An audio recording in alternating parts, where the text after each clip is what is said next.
Hi every one. இப்போ கர்க்கிட மாதம் start பண்ண போகிறேன். கர்க்கிட மாதம் அப்படி இருந்தால் எல்லாருக்கும் டவுட் இருக்கும், அது என்ன ஸ்பெஷாலிட்டி இருக்குது அதில் நல்ல ஆயுர்வேதத்தில் ரொம்ப ஸ்பெஷலாக இந்த மாதத்தில் ட்ரீட்மெண்ட் எல்லாம் எல்லாரும் நிறைய பண்ணிட்டு இருக்கிறது. ஸோ இந்த ஆயுர்வேதத்தில் 2 டைப் ஆஃப் காலா சொல்லிட்டு இருக்கு. ஆதான காலம், விசர்க காலம். ஆதான காலத்தில் சிசிரம், வசந்தம், கிரீஷ்மம். அப்புறம் விசர்க காலத்தில் வருஷா, சரத்து, ஹேமந்தம். இந்த மாதிரி தான் 2 டிவைட் பண்ணி வச்சிருக்கணும். இதுல கிரீஷ்ம காலம். கிரீஷ்ம காலத்துல சம்மர் சீசன்.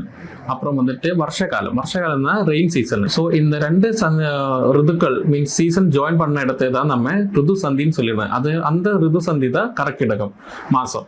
ஸோ இந்த மந்தில் எல்லாருக்குமே இம்யூனிட்டி ரொம்ப லோவாகிட்டு இருக்கும். அப்புறம் வைரல் ஃபீவரு அந்த மாதிரி நிறைய வியாதிகள் வரான்னு வாய்ப்பு இருக்கு. ஸோ அது டேக் கேர் பண்ணதுக்கு ப்ரிகாஷன் பண்ணதுக்கு தான் இந்த மந்தில் ஆயுர்வேதத்துக்கு ட்ரீட்மெண்ட் ரொம்ப இம்பார்ட்டன்ஸ் சொல்லி கொடுத்துருக்கிறது.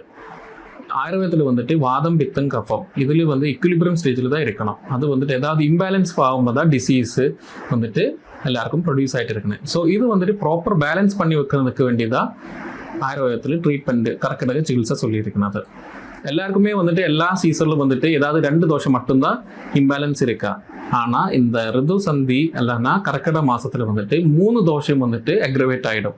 அந்த அக்ரவேஷன்னாலே நிறைய பேருக்கு டைஜஸ்டிவ் பவர், மெட்டபாலிக் ஆக்டிவிட்டிஸ் இதெல்லாம் லோ ஆயிட்டு இருக்கும். அதே மாதிரி தான் இம்யூனிட்டி ரொம்ப கம்மியாயிட்டு இருக்கும் உடம்புல.